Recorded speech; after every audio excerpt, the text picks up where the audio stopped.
Beluso, eu, Conceição, vários colegas da UFRJ também, da Unicamp, temos discutido no sentido de que a macroeconomia, a boa macroeconomia de Keynes, que trata da macroeconomia da renda e do emprego, ela já precisa ser repensada no sentido de uma macroeconomia da riqueza financeira, né? Porque as decisões do consumo, elas já não são afetadas simplesmente pela renda corrente, mas elas são afetadas por esse efeito riqueza que é criado a partir desse processo ao qual eu fazia referência recentemente. E a própria valorização do capital com essa dimensão financeira que ganhou tamanha importância, da mesma maneira, não é? Então, nós estamos, na verdade, diante da necessidade de pensar de maneira mais profunda de que forma está a ser afetada essa dinâmica de valorização do capital como um todo e como isso vem a impactar esses dois processos que parecem correr em simultâneo mesmo, não é? Quer dizer, é como se você tivesse uma camada de riqueza financeira que não é mais bolha, quer dizer, na verdade, eu inclusive considero o termo bolha a rigor impróprio, porque você, com essa ação que os bancos centrais fazem para apoiar e impedir que o processo de valorização fictícia, de fato, vá a fundo, e eles acabam tendo que fazer, porque se não o fizerem, a contaminação para o lado real da economia é tão braba que você pode provocar uma grande recessão ou uma grande depressão. Então, na verdade, a discussão do tal moral hazard, a meu juízo, é uma hipocrisia, porque o Banco Central fica refém, ele acaba tendo que fazer isso. O que ele teria que fazer era fiscalizar antes,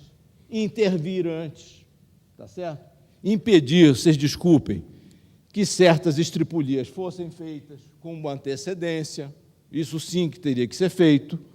Ao não fazer, ao deixar a coisa ir longe demais, na hora H ele tem que intervir,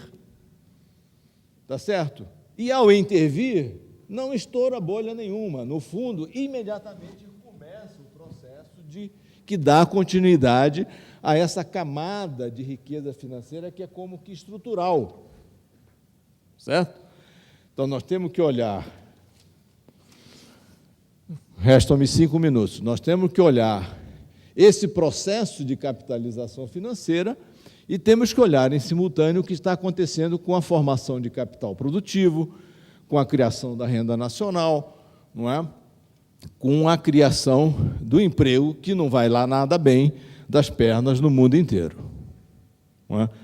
Porque, de uma certa forma, pelo menos em termos de hipótese, nós poderíamos dizer que esse desenvolvimento do capital deixou de ter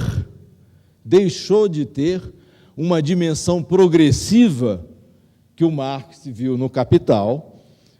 deixou de ter, em muito boa medida, uma dimensão progressiva que o Marx viu no Capital, não é? Embora, atenção, não estou dizendo que nesse sistema não haja a dimensão de inovação tecnológica, etc., porque existe sim, assim como não vejo uma tendência necessariamente uma tendência à estagnação. Portanto, o segundo bloco de ideias diz respeito a explicar por que é sistêmico, por que envolve esses vários atores, inclusive o Estado, e, desse ponto de vista, é uma estrutura que está montada e que está articulada dessa forma, não é? Dentro dela, evidentemente, como sabemos, o papel dos Estados Unidos é fundamental e o papel do dólar é fundamental, isso é bastante sabido. Há problemas novos no que diz respeito ao dólar, eu não vou tratar, não há tempo para isso, o professor Beluso, o professor Renildo provavelmente tratarão, eu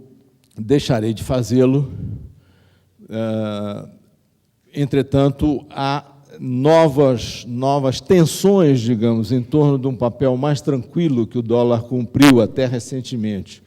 no interior desse padrão, que permitia aos Estados Unidos cumprir políticas fiscais, políticas monetárias e políticas cambiais que quisessem. Política fiscal expansiva, política fiscal contracionista, o que quisessem, né? Hoje há condições novas que eu imagino que estão a trazer tensões que eu imagino que o professor Beluso e o professor Rendel talvez venham a fazer referências. De toda maneira, grande parte da riqueza financeira segue usando o dólar, como diz a professora Conceição Tavares, como a moeda da financiarização, porque o título da dívida pública americana ainda é, em última análise, a grande âncora do sistema. O dólar ainda é a moeda de referência para os contratos e aquela moeda para a qual correm os atores nos momentos de maior insegurança, e embora seja uma moeda que esteja prenhe de problemas.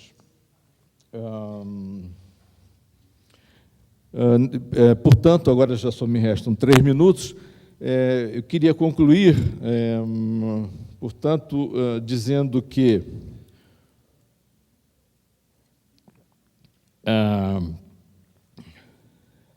a dinâmica desse sistema,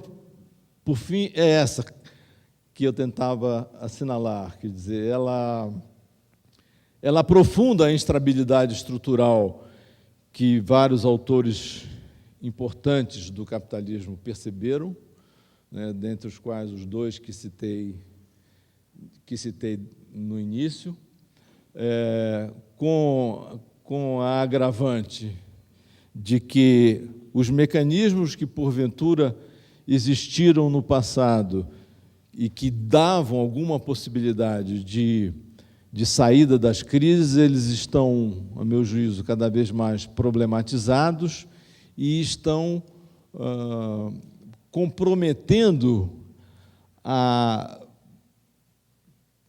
pelo interior do Estado capitalista as possibilidades, inclusive, desses Estados executarem com firmeza as políticas de desenvolvimento e de lançamento,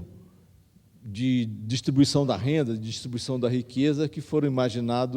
imaginadas, inclusive, por alguns reformistas dos sistemas, como foi o caso do Keynes. Não estou dizendo com isso que não é possível criar alternativas, não é isso que estou dizendo. Creio que é possível, sim, criar as alternativas, lutar por elas, etc.